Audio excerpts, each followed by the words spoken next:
नमस्कार आदाब, आप देख रहे हैं ऑन रिकॉर्ड मेरा भाईंदर। दोस्तों, कभी कभी पापा की परियां ऐसी उटपटांग हरकतें करती है, ऐसी उछल कूद करते हैं कि जिसके चलते पापा को भी तकलीफ होती है, उनको भी परेशानी का सामना उठाना पड़ता है। ऐसा ही कुछ मामला हमें दिखाई दे रहा है मेरा भाईंदर वसई विरार पुलिस कमिश्नरेट पर के। तो अब पहले आइए हम समझते हैं कि हाईकोर्ट में 8 तारीख को क्या हुआ, जिसमें मुख्य रूप से ये मांग की गई थी कि यहाँ पर पिछले दिनों जो हालात खराब हुए थे उसके जिम्मेदार मानते हुए पुलिस ने सू मोटो के तौर पर एफआईआर दर्ज करना चाहिए थी शहर की विधायिका गीता जैन पर। यहाँ पर आए हुए उस वक्त नितेश राणे जो कि विधायक है, उनके खिलाफ में एफआईआर दर्ज करना चाहिए थी, लेकिन पुलिस ने नहीं की। तो इसी बात को लेकर हाईकोर्ट में मामला अभी विचाराधीन है, जिसकी 15 तारीख को सुनवाई है। तो अभी 15 तारीख को क्या होना है और क्या कहा गया है हाईकोर्ट से, आइए हम जानते हैं एडवोकेट शहूद अनवर से। हाँ जी, शहूद अनवर साहब बताइए, ये जो हमारे शहर में पिछले 3 महीनों से जो यहाँ पर माहौल खराब हुआ था और उसको लेकर हाईकोर्ट में याचिका दर्ज की गई, क्या है पूरा मामला, किस बात को हाईकोर्ट में याचिका दर्ज की गई और क्या प्रमुख मांगे हैं? ये इसमें याचिकाकर्ता एक एनजीओ चलाती हैं आफ्ताब सिद्दीकी, और वो हैं उसके अंदर 3 लोग वो हैं कि जो विक्टिम है मीरा बंदर के अंदर जो हादसे हुए नितेश राणे की रैली के वक्त में, और गीता जैन जो यहाँ की विधायिका हैं, उनके बयानात के बाद जो लोग भड़क के निकले और उन्होंने तोड़फोड़ की। तो ऐसे उसके अंदर विक्टिम भी मौजूद हैं और साथ ही साथ कुछ एनजीओ वाले भी मौजूद हैं। यहाँ के अलावा गोवंडी में जो बाद में ये नितेश राणे की रैली के हादसा हुए, उसके भी इसमें विक्टिम्स मौजूद हैं। तो ये 20 मार्च को डाला गया था इस याचिका को, और इसकी सुनवाई पहले 27 मार्च को रखी जानी थी, लेकिन 27 मार्च को कोर्ट वैकेंट होने की वजह से इसको आगे बढ़ाया गया और 8 तारीख को ये कल जो है इस पर सुनवाई हुई, पहली सुनवाई। जी। सुनवाई के दौरान की एक बीच की एक कड़ी ये बता देता हूँ कि ये याचिका दायर होने के बाद और ये पता चलने के बाद कि ऐसी याचिका दायर हो गई है, क्योंकि सोशल मीडिया में आजकल बहुत तेज़ी से चीज़ें फैलती है, तो 23 तारीख को मीरा रोड पुलिस ने टी राजा सिंह के ऊपर एफआईआर दर्ज कर ली। एफआईआर के कंटेंट अभी कुछ बोलने जैसा है नहीं, लेकिन बहरहाल एफआईआर दर्ज कर ली। तो 8 तारीख को जब पहली हियरिंग शुरू हुई तो उसमें पुलिस ने सबसे पहले यही बात अपनी रखी कि साहब हमने ऑलरेडी टी राजा पे एफआईआर दर्ज कर ली है और बाकी लोगों के कंटेंट ऐसे नहीं है कि इस पे एफआईआर दर्ज की जाए, ऐसा प्रोसिक्यूशन की तरफ से बोलना था। जिस पर इस याचिका को जो लीड कर रही हैं सीनियर एडवोकेट गायत्री सिंह, वो उन्होंने अपना पक्ष रखा और उन्होंने कोर्ट को इस बात से अवगत कराया कि ये जो बात कह रही है प्रोसिक्यूशन, ये बिल्कुल गलत बात है।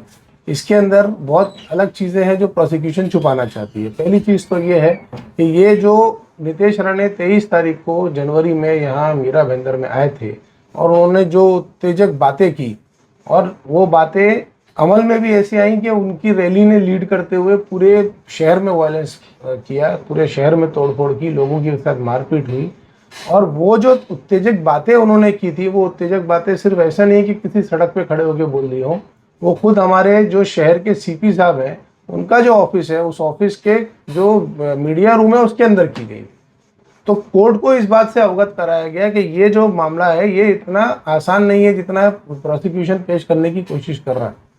यानी इसके अंदर स्टेट को, क्योंकि हमने पार्टी बनाया है, इसलिए स्टेट या प्रोसिक्यूशन इस केस में नहीं है, स्टेट रेस्पोंडेंट है।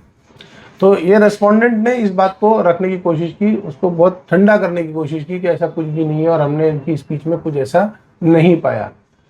उन्होंने ये भी बोलने की कोशिश की स्टेट ने कि साहब यहाँ जो छोटी छोटी बातें हुई हैं वो जिहादी बोला गया, ऐसा वैसा तो किसी कम्युनिटी का नहीं है, किसी कम्युनिटी को टारगेट नहीं किया, डेरोगेटरी नहीं है स्टेटमेंट।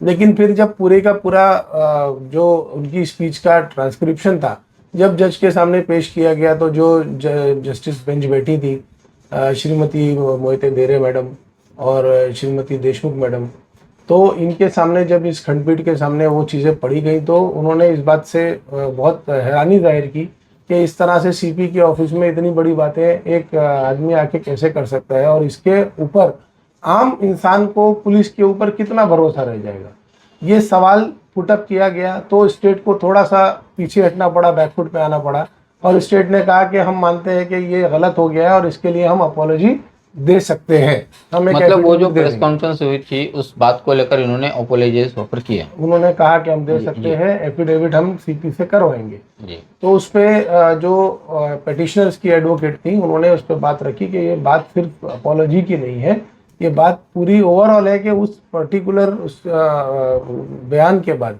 यहाँ पूरे शहर में हादसात हुए हैं, कई सारी एफआईआर हुई हैं, उसके बाद 12 के लगभग एफआईआर थे उस पर्टिकुलर इंसिडेंट के बाद। और ना सिर्फ ये बात नीतीश राणे की है, बल्कि गीता जैन जो है हमारी विधायिका, उनके की भी काफ़ी बयान मौजूद है, और उसके बाद भी कई सारे ऐसे वायलेंस इंसिडेंट हुए हैं। और साथ ही साथ ये बात भी जो है वो स्टेट ने दबाने की कोशिश की कि टी राजा की रैली में जो है वो गीता जैन ने कोई ऐसा भड़काऊ भाषण नहीं दिया था। तो उसका भी ट्रांसक्रिप्शन जो है वो पेश किया पिटीशन के अंदर, कि उन्होंने क्या क्या बातें उसमें बोली है। तो ओवरऑल सुनने के बाद में एक स्टेट जो है कुछ बहुत ज़्यादा बताने की उसमें नहीं था, बैकफुट पे नज़र आया। और स्टेट ने ये कहा कि हम देखेंगे कि इसमें हम क्या कर सकते हैं, क्या हम इकदाम कर सकते हैं इसके अंदर। तो कोर्ट ने फिर ये डायरेक्शन दिया स्टेट को कि आप मुंबई सीपी और आप एमबीवीवी सीपी, इन दोनों को डायरेक्शंस दिए हैं कि आप इस बात के पूरे वीडियोस, पूरे बयानात, पूरे हादसों को देखिए खुद, और बजाते खुद देखने के बाद उस पर यह फैसला करिए कि आप उस पर एफआईआर करेंगे और नहीं करेंगे तो क्या वजह से नहीं करेंगे। और वो रिपोर्ट जो है आप 15 अप्रैल को हमारे सामने पेश करिए। ये जिम्मेदारी अब डायरेक्ट सीपीज को दी गई है, क्योंकि हियरिंग के दौरान ये भी बात जजेस ने अपने रिमार्क्स में ली थी कि जो हालात बताए जा रहे हैं या जो हालात दिख रहे हैं उसके हिसाब से सबऑर्डिनेट ऑफिसर्स जो है वो प्रेशर का शिकार हो सकते हैं।